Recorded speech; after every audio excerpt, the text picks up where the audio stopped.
சட்டத்தில் பிஏஎல்எல்பி படித்தவங்க பல ஆயிரம் பேர் இருக்காங்க. எவ்வளோ பேர் தான் சார் லேண்டு ப்ராப்பர்ட்டி இதே மேட்ரு பார்த்துட்டு இருப்பாங்க. நிறைய ஸ்பெஷலைசேஷன் வந்துருக்கு. ப்ராப்ளம்னா எங்களுக்கு வர ஸ்டூடெண்ட் இங்கிலீஷ் மீடியமாக இருக்கும். தமிழை வந்து என் தாய்மொழி, ஆனால் குறைவாக சொல்ல. ஆனால் ரொம்ப டெக்னிக்கல் வேர்டை நீங்கள் போட்டுட்டு போனீங்கன்னா யாருக்கும் இன்னொன்று அறிவியல புரியல. நான் ஒன்று சொன்னால் கோமம் எடுத்துக்கூடாது. படிக்கிற வயசில் படித்து தான் ஆகணும். தமிழ்நாட்டில் முக்கியமாக ஸ்டூடெண்ட்ஸுக்கும் பேரண்ட்ஸுக்கும் நம்ம அறிவுரைன்னு சொல்ல முடியாது. ஏன்னா இப்போ இருக்கக்கூடிய மாணவர்கள் வந்து நம்மளோட அறிவுரை தெரிந்தவர்கள். முதல் கம்ப்யூட்டர் தலைமுறை அறிமுகமான ஒரு ஜென்ரேஷன் நான். பிறகு நானாக எனக்குன்னு ஒரு ப்ராஜெக்ட் கம்ப்யூட்டர் தெரிஞ்சு ஏற்படுத்திக்கிட்டேன்.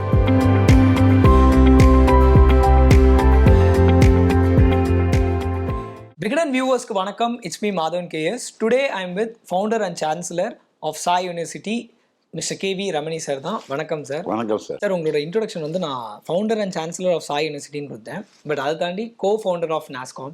ஸோ இதை உண்மையிலே இது வந்து ரொம்ப பெருமையாக இருக்குது உங்களை இன்டர்வியூ இந்த மொமெண்ட்டில் எடுக்கிறதுக்கு. So thank you so much for giving this opportunity. Thank you for giving me the opportunity to talk to listening viewers. Sir first நான் சென்னையில் நம்ம வந்து சாய் யூனிவர்சிட்டி ஆரம்பிக்கப்பட்ட காரணம் என்ன? ஏன்னா வந்து உங்களுக்கு இருக்க எக்ஸ்பீரியன்ஸில் இந்தியாவில் எங்கே வேணாலும் ஆரம்பிச்சிருக்கலாம். பட் சென்னையில் ஏன் ஆரம்பிச்சிருக்கீங்க? அண்ட் சென்னையில் வந்து எஜுகேஷன் டெவலப்மெண்ட், பிஸ்னஸ் டெவலப்மெண்ட் எப்படி இருக்குது சார்? ஃபஸ்ட்டு நீங்கள் கேட்குற கேள்வியில் வந்து 2-3 விதமான கேள்வி பதில் இருக்குது. நான் ஒன்று பதில் சொல்கிறேன். முதல் காரணம் சென்னையில் ஆரம்பிக்கணும்னு சொன்னால்,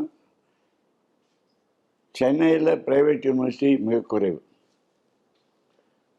தமிழ்நாட்டில் ப்ரைவேட் யூனிவர்சிட்டி மிக குறைவு. இந்தியாவில் எடுத்தீங்கன்னா 300க்கு அதிகமான தனியார் பல்கலைக்கழக ஸ்டேட் ப்ரைவேட் யூனிவர்சிட்டி இருக்குது.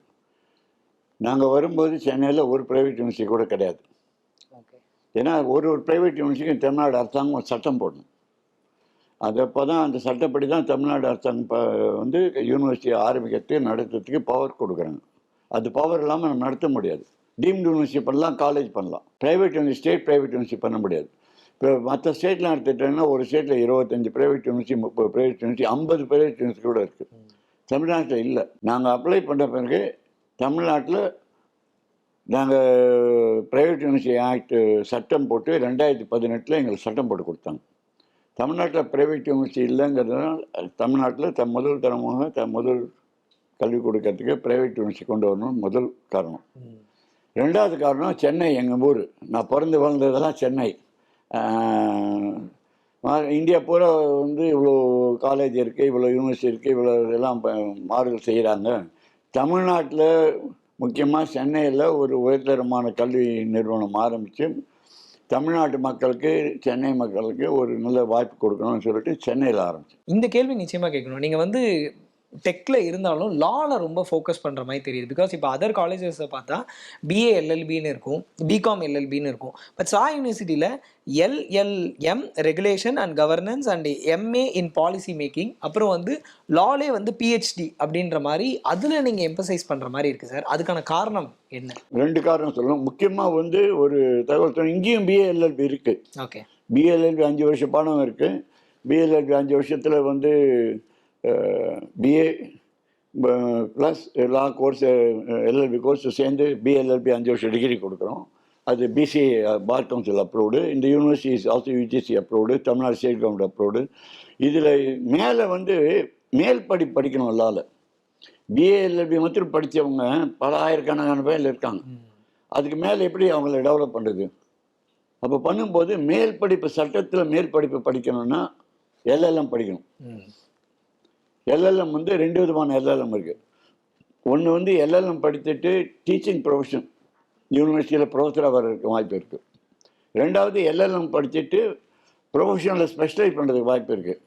இப்போ அது எடுத்துக்கிட்டிங்கன்னா பப்ளிக் பாலிசின்னு இருக்குது, எம்ஏ இன் பப்ளிக் பாலிசி இருக்குது. எம்ஏ இன் பப்ளிக் பாலிசின்னா அந்த கவர்மெண்ட் வந்து ஒரு ஆட்சியில் ஒரு பாலிசி மாற்றுறாங்க, அந்த பாலிசியோட விளைவுகள் என்ன, எதிர் விளைவுகள் என்ன, இது ஆராய்ந்து பார்த்து சொல்லக்கூடியது சட்டம் வரத்துக்கு முன்னால் சொல்லி கொடுக்க இது பாலிசி. இதனால் ஆஃபீஸர், கவர்மெண்ட் ஆஃபீஸருக்கு வந்து அதனால் ஒரு லேர்னிங், அது அந்த பாலிசி இப்படி மாறினா இதனால் நல்லது நடக்கும், இதனால் கெடுதல் கிடைக்கும் அவங்க ஒரு தெரியும். அதனால அவங்க அதை வச்சு அவங்க வந்து அரசாங்கத்துக்கும் மந்திரிகளுக்கும் முதலமைச்சருக்கும் அவங்க வந்து அறிவுரை சொல்ல முடியும். இது நடக்கும்னா இது நல்லது நடக்கும், இதனால சில எதிர்விளைவுகள் நடக்கும் அப்படி சொல்ல முடியும். அதுக்கு பேர் பாலிசி மேக்கிங். அந்த பாலிசி மேக்கிங் டிகிரி இங்கே இருக்குது. அதை தவிர வந்து சட்டத்தில் பிஏஎல்எல்பி படித்தவங்க பல ஆயிரம் பேர் இருக்காங்க. எல்லாமே சிவில் கேஸ் எவ்வளோ பேர் தான் லேண்டு ப்ராப்பர்ட்டி இதே மேட்ரை பார்த்துட்டு இருப்பாங்க. நிறைய விதமான லா ஸ்பெஷலைஸ் இன்கம் டேக்ஸு கம்பெனி லாமோட ஆரம்பித்து நிறைய ஸ்பெஷலைசேஷன் வந்துருக்கு. அதனால இப்போ வந்து டிப்ளமா தக்ஷா ஃபெலோஷிப்னு ஒன்று வச்சுருக்கோம். தக்ஷா ஃபெலோஷிப்போட நோக்கம் வந்து ஐபிஆர் லா, இன்டெலெக்சுவல் ப்ராப்பர்ட்டி லாக்கு பேர் ஐபிஆர் லாக்கு Daksha fellowship 1 year diploma after BALLB. அது எங்கே வெளியே எல்எல்பி படித்தா உங்களுக்கு வந்து 1 year டிப்ளமோ பண்ணலாம். அதில் என்ன சொல்லிக் கொடுக்குறோன்னா பேட்டன்ட் லா, காப்பிரைட் லா, இன்டெலெக்சுவல் ப்ராப்பர்ட்டி லா, இதெல்லாம் வந்து பண்ணால் அவங்க ஸ்பெஷலைசேஷன் பண்ண முடியும். வெறும் பிஎல்பி வந்து தினமே நீ லேண்ட் வாங்குறீங்களா விற்கிறீங்களா பத்திரப்பதிவு பண்ணோம், இந்த ஆஃபீஸ் பண்ணோம், அந்த ஆஃபீஸ் பண்ணோம், அது பண்ணிட்டு இருக்காமல் அவங்களுக்கு ஒரு ஸ்பெஷலைசேஷன் கிடைக்குது. பப்ளிக் பாலிசி ஒரு ஸ்பெஷலைசேஷன், இன்டெலெக்சுவல் ப்ராப்பர்ட்டி ரைட்ஸ் ஒரு ஸ்பெஷலைசேஷன். அதனால் லாவில் அடுத்த மேற்கொண்டு செய்ய வேண்டிய டிகிரி படிப்புகளை கொண்டு வந்துருக்கோம். அதே மாதிரி பிஹெச்டி படிக்கணும் அப்படின்னா இங்கேயே டீச்சிங் ஃபெல்லோவாக இருந்துட்டு அண்டர் கிராஜுவேட் ஸ்டூடெண்ட்ஸுக்கு டீச் பண்ணிவிட்டு அவங்க பிஹெச்டி வாங்கின பிறகு அவங்க மேற்கொண்டு இது அகாடமிக்ஸ்லேயே ப்ரொஃபஷனல் டீச்சராக இருக்கலாம், இல்லை அவங்க வெளியில் போய் ப்ராக்டிஸ் பண்ணலாம். அது அவங்க விருப்பப்படி அவங்க ப்ரொஃபஷன் மாற்றிக்கிறதுக்கு 2 வாய்ப்பு கிடைக்கிது. இந்த கோர்ஸ்லாம் வந்து லா இதில் வந்து ஒரு கேம் சேஞ்சர் மாதிரி இருக்குது சார். பிகாஸ் ஜென்ரலாக வந்து பிகாம் எல்எல்பி பிஏஎல்எல்பி படிக்கும்போது சிவில் லாவில் ஃபோக்கஸ் பண்ணுவாங்க எல்லாருமே. அண்டு பேரண்ட்ஸ்க்கும் நிறைய பேருக்கும் வந்து அந்த அவேர்னஸ் மட்டும் தான் இருக்குது. இப்போ நீங்கள் சொல்லி மக்கள் இந்த இன்டர்வியூ பார்க்கும்போது இவ்வளோ இருக்கா லாவில் அப்படின்னு சொல்லிட்டு ஜென்ரல் ஆடியன்ஸ்க்கு வந்து இது போய் சேருன்றத லாயில் இதோட அதிகமாக இருக்குது சார். இப்போ நம்ம போர்டு மெம்பர்லாம் எடுத்துக்கிட்டிங்கன்னா மீடியேஷன் லா இருக்குது, ஓகே, ஆர்பிட்ரேஷன் லா இருக்குது, புரியுதில்ல. இப்போ நம்ம போர்டு மெம்பர்லாம் இருக்காங்க, அவங்களாம் arbitration specialist, okay, mediation specialist. இந்த மாதிரி லாவில் வந்து என்ன சொல்லணும்னா நிறைய ஸ்பெஷலைசேஷன் இருக்குது. இதோட ரொம்ப பெருமையான விஷயம் சொல்லுங்க, எல்லாருக்கும் தெரியாத விஷயம், இந்தியாவிலே முதல் ஹைகோர்ட் வந்து சென்னை தான். அப்போ இருந்தது மெட்ராஸ். அதனால அவங்க இன்னும் பேரை மாற்றாம மெட்ராஸ் ஹைகோர்ட்னு வச்சுருக்காங்க. பிரிட்டிஷ் அரசாங்கம் இருக்கும்போது ஆரம்பித்த முதல் ஹைகோர்ட்டு மெட்ராஸ் ஹைகோர்ட் தான். சார்ட்டர்ட் ஹைகோர்ட்னு பேர் அதுக்கு பிறகு இந்தியாவில் 4 சார்ட்டர்ட் ஹைகோர்ட் வந்துருச்சு. ஆனால் மெட்ராஸ் ஹைகோர்ட்டு அதுக்கு அவ்வளோ பழமையான ஹைகோர்ட்டு. அந்த லா படிப்பு சென்னையில் இருக்குது. இப்போ இந்த சட்டம்னா டெல்லி ஆயிடுச்சு, பாம்பே ஆயிடுச்சு. இப்போ இங்கே விட்டு டெல்லி பாம்பே தான் பெரிய கோர்ட் ஆயிடுச்சு. சட்டப்படிப்புக்கு வந்து அவ்வளோ முக்கியத்துவம் இல்லை. அந்த முக்கியத்துவம் திருப்பி கொண்டு வரணும்னு சொல்லிட்டு சட்டத்துக்கு மேல் படிப்பு அதிகமாக கொண்டு வரணும். இதில் நீங்கள் சொல்லும் போதே இந்த என்ன நோக்கத்தோடு நீங்கள் இதை சொல்கிறீங்கன்னு புரியுது சார். அடுத்தது பார்க்கும்போது லிபரல் ஆர்ட்ஸ் அப்படின்னு எடுத்துக்கிட்டாலே ஃபாரினில் படிக்கிற ஸ்டூடெண்ட்ஸ்க்கு தான் வந்து லிபரல் ஆர்ட்ஸ் பற்றின ஒரு விஷயங்கள் இருக்குது அப்படின்றது தெரிஞ்சுது. பட் இங்கே படிக்கிறது வந்து லிபரல் ஆர்ட்ஸ், அப்புறம் இந்த மல்டி டிசிப்ளினரி கோர்சஸ், இது எல்லாமே வந்து எல்லா ஸ்கூல்ஸ்க்கும் இருக்குன்றத நாங்கள் கோர்சஸ் பார்க்கும்போது தெரியும் சார். அது ஆரம்பிக்கிறதுக்கான காரணம் என்ன சார்? இதுதான் இந்த யூனிவர்சிட்டியோட முக்கியமான டிசைன். லிபரல் சாய் யூனிவர்சிட்டி வந்து லிபரல் ஆர்ட்ஸ் யூனிவர்சிட்டி இல்லை, Sai university liberal education university. Fundamental difference என்னென்னா இந்தியாவில் 2-3 லிபரல் ஆர்ட்ஸ் யூனிவர்சிட்டி இருக்குது. லிபரல் ஆர்ட்ஸ் யூனிவர்சிட்டின்னா அவங்க படிப்பு வந்து ஆர்ட்ஸ் மட்டும்தான், ஆர்ட்ஸ் அண்ட் சயின்ஸில் தான் இருக்கும். லிபரல் ஆர்ட்ஸ்னா arts and science, science subject, இது 2 நீங்கள் எந்த பாடம் வேணால் விருப்ப பாடமாக எடுத்து படிக்கலாம். ஆனால் லிபரல் எஜுகேஷன்னா எந்த பாடம் வேணால் எடுத்து படிக்கலாம் விருப்ப பாடமாக. இப்போ யூனிவர்சிட்டியில் 3 காலேஜ் இருக்குது. 3, ஒன்று ஸ்கூல் ஆஃப் லா, ஒன்று school of computer science and data science, இன்னொரு school of arts and science. இந்த ஒரு ஸ்கூலில் மேஜர் சப்ஜெக்ட் படிச்சுட்டு மீதி ஸ்கூலில் மைனர் படிக்கலாம். இந்த அமைப்பு இந்தியாவில் எங்கேயுமே கிடையாது. ஒரு உதாரணத்துக்கு சொல்கிறேன், இன்டர்நேஷ்னல் யூனிவர்சிட்டி ஆரம்பிக்கிறோம் வெறும் நான் சொன்னால் போகாது. டிசைன் அந்த யூனிவர்சிட்டி வந்து நம்ம இந்த யூனிவர்சிட்டியோட அமைப்பை வந்து வெளிநாட்டு யூனிவர்சிட்டி மாதிரி இருக்கணும்னு சொன்னால் லிபரல் எஜுகேஷன் மாடல் தான் கொண்டு வரணும். அப்போ இங்கே இருக்கிற ஸ்டூடெண்ட்டு இப்போ எக்கனாமிக்ஸ் மேஜர் எடுத்திருக்காங்கன்னா அவங்க எக்கனாமிக்ஸ் மேஜர் எடுத்துகிட்டு psychology minor, computer science minor எடுத்துக்கலாம். ஒரு ஸ்டூடெண்ட் வந்து biotech major, computer science minor, law அப்படி எலக்டிவ் அப்படி எடுத்துக்கலாம். ஓகே. அதே போல் கம்ப்யூட்டர் சயின்ஸ் படிக்கிற student computer science major, data science minor, international relations major, அப்படி விருப்ப பாடமாக எங்கே வேணால் எடுத்துக்கலாம். ஆனால் லா பிஏஎல்எல்பி பொறுத்தவரை கொஞ்சம் லிமிடேஷன் இருக்குது. அது வந்து எங்களோட லிமிடேஷனில் பார் கவுன்சில் ஆஃப் இந்தியான்னு இருக்குது. அவங்க அப்ரூவல் படி தான் நம்ம லா படிக்க முடியும். அந்த பார் கவுன்சில் என்ன சொல்லியிருக்காங்கன்னா, பிஏஎல்எல்பிக்கு மட்டும் நீங்கள் 3 subject economics, psychology, political science கட்டாயமாக நடத்தியானோம். அதுக்கு மேலே லா சப்ஜெக்ட் நடத்தணும். அதை நாங்கள் நடத்துகிறோம். ஆனால் அதை தவிர இவங்களுக்கு விருப்பப்பட்டால் இந்த ஸ்டூடெண்ட்டு அதிக பாடமாக ஆடிட்னு சொல்லுவாங்க, ஆர் எலக்டிவ் சொல்லுவாங்க, அந்த மாதிரி அவங்க வந்து கம்ப்யூட்டர் சயின்ஸ் படிச்சுக்கலாம். லா ஸ்டூடெண்ட் வந்து கம்ப்யூட்டர் ப்ரோக்ராமிங் கற்றுக்கலாம் இங்கே.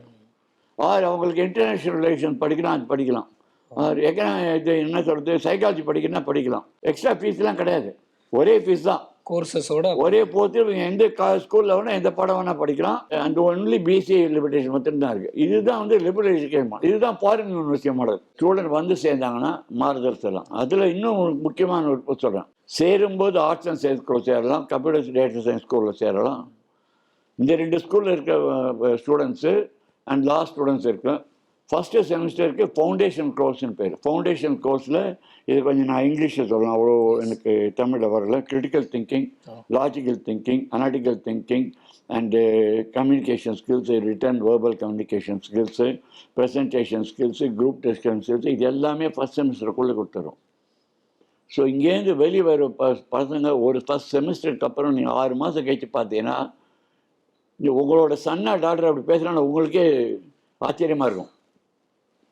அவ்வளோ கான்ஃபிடென்ட் ஆகிடுவாங்க அதுக்கு பிறகு, அந்த ஒரு செமிஸ்டருக்கு பிறகு. ஒரே ஒரு ப்ராப்ளம் தான் எங்களுக்கு, வர ஸ்டூடெண்ட் இங்கிலீஷ் மீடியமாக இருக்கணும். ஏன்னா இங்கே இருக்கிற ப்ரொஃபஸர் வந்து 30% ஃபாரின் ஃபேக்கல்ட்டி. அந்த தளம் வந்து நம்ம வந்து தமிழை வந்து என் தாய்மொழி, ஆனால் குறைவாக சொல்லலை. ஆனால் தமிழில் அந்த அளவுக்கு உயர்கல்வி வரல. தமிழுக்கு உயர்கல்வி கொண்டு வரணும்னா தமிழுக்கு உயர்கல்விக்கு ஏற்ற மாதிரி தமிழை வேர்க்கல் கொண்டு வரணும். ரொம்ப டெக்னிக்கல் வேர்டை நீங்கள் போட்டுட்டு போனீங்கன்னா யாருக்கும் இன்னொன்று அறிவியலாம் புரியலை. ஆனால் செல்லாம் டக்குன்னு பிடிச்சிக்கிறாங்க, இன்னும் புரியல. புரியுது சார். அது மாதிரி கொஞ்சம் தேவையான அளவுக்கு நம்ம ஆங்கிலம் தமிழ் இப்போ நம்ம பேசுகிற மாதிரி கொஞ்சம் ஆங்கிலம் தமிழ் கலந்து பாடம் சொல்லி கொடுத்தீங்கன்னா அவங்க பிடிச்சிடுவாங்க. தமிழ் மீடியமில் வரவங்க கூட வேலை சேர்ந்த பிறகு ஒரு குறுகிய காலத்தில் 3 மாதம் 6 மாதத்தில் இங்கிலீஷ் மீடியம் கம்பெனியில் வேலை கற்றுடுறாங்க. ஏன்னா அந்த அளவுக்கு அறிவு இருக்குது. Science, physics, mathematics, international relations, computer science, data science, அந்த மாதிரி 10-12 சொல்லிட்டு விடுறோம். இதில் இவங்களுக்கு விருப்ப பாடம் எது இருக்கோ இவங்க 6லேருந்து 8 பாடம் படிக்கலாம். Economics, political science, psychology, international relations, computer science, data science, இப்படி 3 ஸ்கூல்லையும் சப்ஜெக்ட் எவ்வளோன்னு அவங்க விருப்ப பாடம் எடுத்து படிக்கலாம். எடுத்து படிச்சுட்டு அது கடைசியில் எது பிடிச்சிருக்கோ அந்த பாடத்தை, ஒரு பாடத்தை மேஜர், 2 பாடம் மைனர், 2வது வருஷத்துலேருந்து 4வது வருஷம் வரைக்கும் 3 வருஷம் அதை படித்தா போதும். எல்லா சாப்பாடுக்கும் புஃபே ஆர்டருக்கும் இருக்கிற டிஃப்ரென்ஸு. எல்லா சாப்பாடும் அவன் போகிறத நம்ம சாப்பிட்றோம், பிடிக்கலாம் ஒதுக்கி வச்சிடறோம், புரியுது இல்லை? ஆனால் புஃபே ஆர்டரிங்கெலாம் நம்ம போய் சாப்பிட்றோம், பிடிச்சிடலாம் 2வது முறை போய் சாப்பிட்றோம், 3வது முறை சாப்பிட்றோம். அதுதான் கல்வியில் அது போகிறேன். எளிமையாக சொல்லிட்டுனா இதுதான் வந்து கல்வியில். இதுக்கு பேர் லிபரல் எஜுகேஷன். இந்த லிபரல் எஜுகேஷன் வந்து இப்போ 3 ஸ்கூல் இருக்குது. எதிர்காலத்தில் இன்னொரு 4 ஸ்கூல் கொண்டு வர போகிறோம். Management school, BCom, BBA, MBA, technology school, nuclear science, அந்த மாதிரி ஏரோநாட்டிக்கல் சயின்ஸ் கொண்டு வர போகிறோம். அதுக்கப்புறம் ஹெல்த் சயின்ஸை கொண்டு வர போகிறோம். இந்த மாதிரி 4 விஷயம் கொடுக்கும்போது இந்த 7 காலேஜ் வந்த பிறகு, 7 ஸ்கூல் வந்த பிறகு இந்த பசங்க 7 பள்ளி ஒரு ஸ்கூலில் ஏதாவது ஒரு ஸ்கூலில் மேஜர், 2 ஸ்கூலில் மைனர் எடுத்துக்கலாம். இது ஒரு மாடல். 2வது மாடல் வந்து எனக்கு அதெல்லாம் தேவையில்லை சார், எனக்கு கம்ப்யூட்டர் ப்ரோக்ராமிங் தான் வேலை வேணும், எனக்கு சாஃப்ட்வேர் கம்பெனி தான் வேலை வேணும், அதனால் எனக்கு நீங்கள் கொடுக்குறதான் தேவையில்லை, எனக்கு கம்ப்யூட்டர் சயின்ஸ் தான் படிக்கிறோன்னா இந்த ஸ்டூடெண்ட் வந்து computer science and data science மொத்தமே எடுத்துகிட்டு அதிலேயே ஸ்பெஷலைஸ் பண்ணி பிடெக் கம்ப்யூட்டர் சயின்ஸ் டேட்டா சயின்ஸே வாங்கிக்கலாம். அப்படியும் படிக்கலாம். நீங்கள் கொடுக்கலாம் எனக்கு தேவையில்லை, நான் எக்கனாமிக்ஸ் சைக்காலஜி தான் படிப்பேன் அப்படின்னா சரி, எக்கனாமிக்ஸ் சைக்காலஜி பொலிட்டிக்கல் சயின்ஸ் மட்டும் படிக்கணும். இல்லை நீங்கள் விருப்ப பாடமாக கலந்து படிக்கலாம், அப்படி படிக்கலாம்.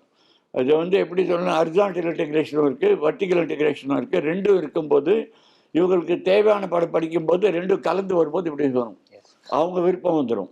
அதனால் முதல் வருஷம் முடியும் போது இவங்க ஸ்டூடெண்ட்டு அவங்க விருப்ப பாடம் எது இருக்கோ அதை எடுத்து அடுத்த 3 வருஷம் அவங்க விருப்ப பாடம் மேஜர் என்ற மைன் எடுத்து படிக்கும்போது வெளியே வரும்போது இன்டர்நேஷ்னல் ஸ்டூடெண்ட்டாக வருவாங்க. கேவி சார், நீங்கள் நிறைய விஷயங்கள் பேசும்போது தெளிவாக அதில் பதில் இருந்துச்சு சார். ஆனால் இது வந்து அப்பார்ட் ஃப்ரம் அகாடமிக்ஸ், இந்த ஸ்டடி லைஃப் பேலன்ஸ் அப்படின்னு, ஒர்க் லைஃப் பேலன்ஸ் நிறைய பேர் கேள்விப்பட்டிருக்கோம்.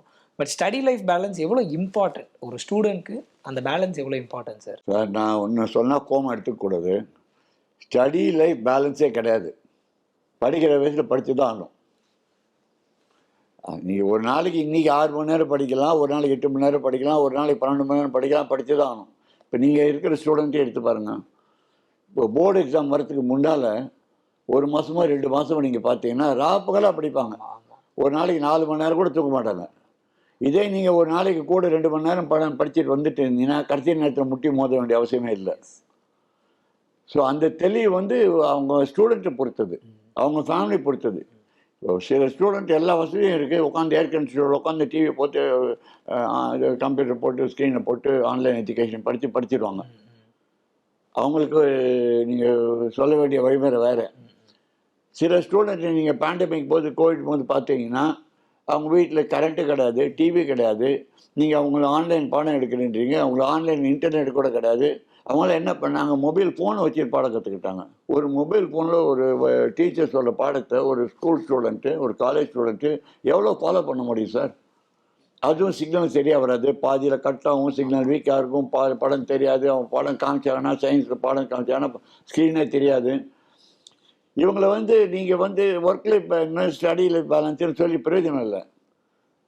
அவங்களுக்கு எப்போ வாய்ப்பு கிடைக்குதோ அவங்க படிக்கணும். அவங்களுக்கு கரண்ட் எப்போ இருக்கோ அப்போ தான் படிக்க முடியும். அப்போ அவங்களுக்கு எங்கே போய் இன்டர்நெட் வச்சு இருக்கோ அங்கே தான் படிக்க முடியும், எங்கே டெலிவிஷன் இருக்கோ அங்கே தான் போய் படிக்க முடியும். இல்லை இப்போ எங்கேயாவது கிளாஸ் எடுக்கிறாங்கன்னா அங்கே தான் போய் படிக்கணும். அதனால் அந்த பேலன்ஸ் வந்து நம்ம ஒரு பப்ளிக் பாலிசியாக சொல்லப்படுது. அவங்க சூழ்நிலைக்கு ஏற்ற மாதிரி படிக்கணும். ஆனால் ஒன்று சொல்கிறேன், கடினமாக படித்து கடினமாக உழைச்சா தான் வாழ்க்கையில் முன்னுக்கு வர முடியும். நிச்சயமாக சார். கடினமான படிப்பும் கடினமான உழைப்பும் முன்னேற்றத்துக்கு தேவையான அடிப்படை காரணம். அது சொல்லும் போது நிச்சயமாக தெரியுது சார். அப்போது ஒரு ஸ்டூடெண்ட்ஸும் அவங்களுக்கு என்ன வரும் அதை தெரிஞ்சுக்கிட்டு புரிஞ்சுட்டு தானே சார் அந்த கோர்ஸ் எடுக்கணும். அதை நீங்கள் எப்படி, இல்லை பேரண்ட்ஸோட கம்பல்ஷனில் நிறைய பேர் இப்போ எடுக்கிறாங்க, நீங்கள் அதை எப்படி பார்க்குறீங்க? அது ரொம்ப நல்ல கேள்வி கேட்டீங்க. இப்போ ஸ்டூடெண்ட்டு லிபரல் எஜுகேஷன் கேட்டபோது இந்த கேள்வி கூட கேட்டுருக்கணும். இந்த காரணம் என்னென்னா, ஒரு ஸ்டூடெண்ட்டு கோர்ஸ் 11லேருந்து 12லேருந்து மேலே என்ன படிக்கலாம்னு சொன்னோன்னா, யாரெல்லாம் வந்து அந்த ஸ்டூடெண்ட் இன்ஃப்ளூயன்ஸ் பண்ணுறாங்கன்னு பாருங்கள். இன்ஃப்ளூயன்சர்ஸ் சொல்கிறேன். ஸ்டூடெண்ட்டு, அவங்க அப்பா அம்மா, அவங்க மேலே அதிகமான அக்கறை இருக்கும் அப்பா அம்மா. அப்புறம் அவங்க ஹெச்எம், அவங்க கிளாஸ் டீச்சர்ஸு. அப்புறம் இப்போ எல்லா ஸ்கூல்லையும் நிறைய ஸ்கூலில் ப்ரைவேட் ஸ்கூல்லாம் கவுன்சிலர் வச்சுருக்காங்க. கவுன்சிலர் இதுவே 5 பேர் ஆயிடுச்சு. பெரியப்பா, பெரியம்மா, சித்தப்பா, சித்தி, மாமா, உறவினர்கள் அவங்கெல்லாம். நான் வந்து இந்த பாடம் படித்தேன், எம்புள்ள அந்த பாடம் படித்தேன், அது நல்லா இருக்கு, இந்த கல்லூரி படித்தா அது நல்லா இருக்கு, நீ அங்கே சேர்க்குறீங்க. அவங்க வந்து நீ தெளிவாக இருக்கிற வந்து கல்ச்சர் போயிடுவாங்க.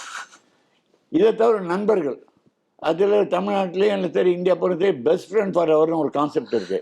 இவங்களுக்கு நெருங்கிய நண்பர் ஒருத்தர் இருக்காங்க. நீங்கள் எங்கே போனாலும் நாங்கள் அங்கே தான் போவோம் கூட அப்படின்ட்டு அந்த வயசில் ஒரு எண்ணம், அந்த 15-16 வயசில் அந்த எண்ணம்.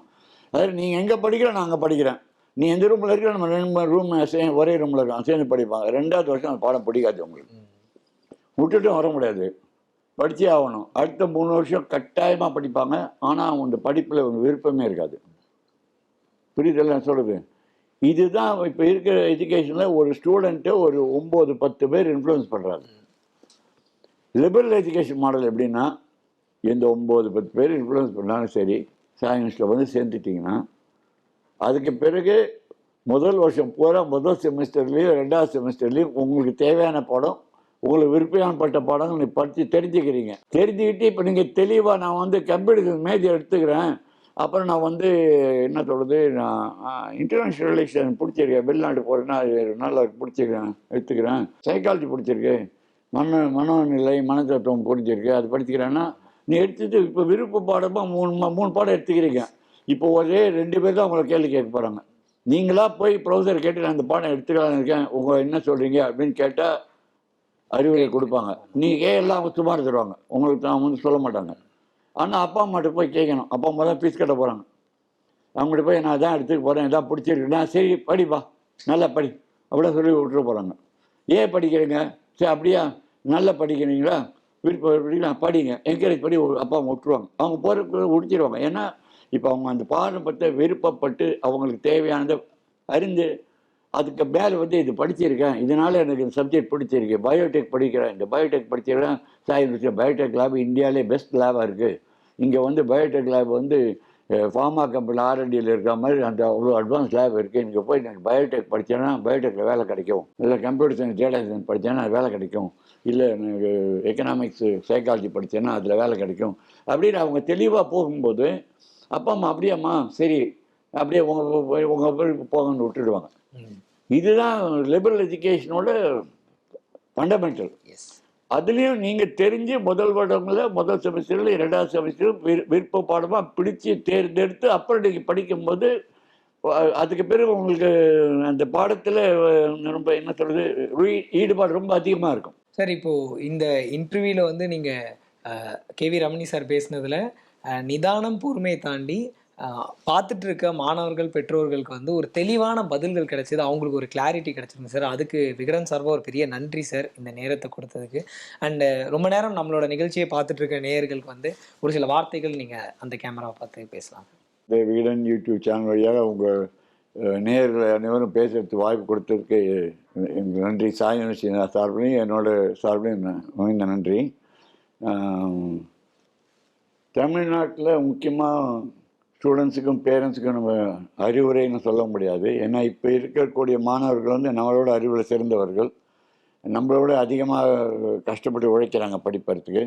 பள்ளிக்கூடத்தில் அதில் 9ஆவதுலேருந்து 12ஆவதுக்கு படித்து வரத்துக்குள்ளே அவங்க படிக்கிற பாடங்களும் ரொம்ப டென்ஷன், ரொம்ப கஷ்டப்பட்டு வராங்க. அதனால் படிப்பும் சரி கடின உழைப்பும் சரி இப்போ இருக்கிற மாணவர்கிட்ட அதிகமாக இருக்குது. அதனால் அவங்க அறிவுரை கொடுக்க தெரியல, கைடன்ஸ் கொடுக்கலாம். கைடன்ஸ் என்னன்னா கொடுக்கணும்னா ஒரே பாதையில் போகாதீங்க, உங்களுக்கேன்னு உங்கள் பார்வை தேர்ந்தெடுத்துங்க. உங்கள் பாதை மற்ற பாதையின் விருப்பம் மாறி இருக்கணும். அந்த மாதிரி தனி பாதை எடுத்துக்கும் போது உங்கள் வழி சிறந்த வழி அமையும். ஒருத்தர் அதை செய்ததையே நம்ம செய்துட்டே போகிறோன்னா அதே செய்துட்டே போனோன்னா நீங்கள் படித்து வரும்போது அந்த சூழ்நிலை மாறி இருக்கும். அதனால் உங்களுக்கு வேலை வாய்ப்போ அதில் வர சம்பளமோ அதுவோ குறையலாம். ஆனால் உங்களுக்கு விருப்ப பாடம் உங்களுக்கு ஈடுபாடு குறையலாம். உங்கள் விருப்ப பாடத்தை எடுத்து படிக்கும்போது உங்களுக்குன்னு ஒரு தனி பாதையை ஏற்படுத்திக்கின்னு உங்கள் வழி நீங்கள் போகும்போது உங்களுக்கு ஈடுபாடு அதிகமாக இருக்கும். நீங்கள் தனியாக உங்களுக்குன்னு ஒரு பாதையை ஏற்படுத்திப்பீங்க. நான் என்னோடய வாழ்க்கை உதாரணமாக சொல்ல விரும்புகிறேன். நான் படித்தது கம்ப்யூட்டர் சயின்ஸ். அப்போ கம்ப்யூட்டர் சயின்ஸ் இந்தியாவில் எஜுகேஷனே கிடையாது. கம்ப்யூட்டரே கிடையாது. UR equipment, tabulating equipment, punch card போட்டு பண்ணிட்டு இருப்பாங்க. முதல் கம்ப்யூட்டர் தலைமுறை அறிமுகமான ஒரு ஜென்ரேஷன் நான்.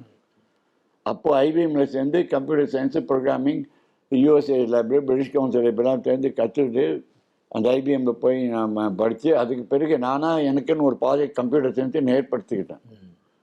அதுலேருந்து நான் இப்போ முன்னேறி இவ்வளோ தூரம் வந்திருக்கேன். அதனால் இப்போ உங்கள்கிட்ட உங்கள் நேரத்தை பேசுகிற வாய்ப்பு கிடைச்சிருக்கு. இல்லைன்னா என்ன யார் பேச போகிறீங்க? அது தனியான ஒரு பாதையை ஏற்படுத்தினால எனக்கு இவ்வளோ தூரம் முன்னேற்றம் கிடைச்சிருக்கு. அதனால் இவ்வளோ வாய்ப்பு கிடைச்சிருக்கு. மற்றவங்களுக்கு உதவி செய்யறதுக்கு ஊக்கம் கிடைக்கிறது ஒரு வாய்ப்பு கிடைச்சிருக்கு. அது மாதிரி ஒரு மக்கள் அவங்க வாழ்க்கையை தனி வழி எடுத்துக்கணும். அவங்க சைக்காலஜி எடுத்துக்கலாம்.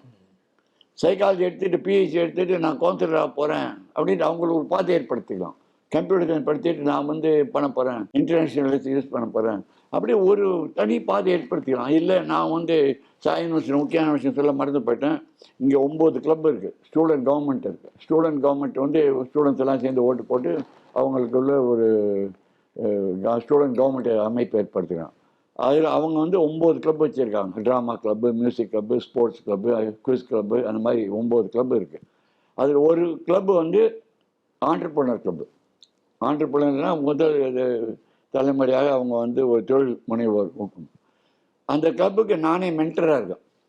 டைரக்ட் ஸ்டூடெண்ட்ஸோட ஸ்டூடெண்ட்ஸ் வந்து என்னை கேட்டாங்க, சார் நீங்கள் பெரிய ஆண்டர்பிரினர் இருக்கீங்க, நீங்கள் கைடு பண்ணுங்கன்னு. நான் வந்து பதவி எடுத்துக்க முடியாது, அதனால் நீங்கள் நடத்துங்க, நீங்கள் ஸ்டூடெண்ட்ஸ் அமைப்பை நடத்துங்க, நான் வந்து கைடன்ஸ் பண்ணுறேன், மென்டராக இருக்கேன். அந்த மாதிரி ஒரு புது வழி வந்து எல்லாருமே வேலை வாய்ப்பு தேடி போகாமல் இவங்க வந்து வேலை வாய்ப்பு உருவாக்குறாங்க. இவங்க சில கம்பெனி ஆரம்பிப்பாங்க. இதில் இது தொழில் முனைவராக வருவாங்க. தொழில் முனைவர்னால் இவங்களால புது வேலை வாய்ப்பு வரும், புது டெவலப்மெண்ட் நடக்கும்.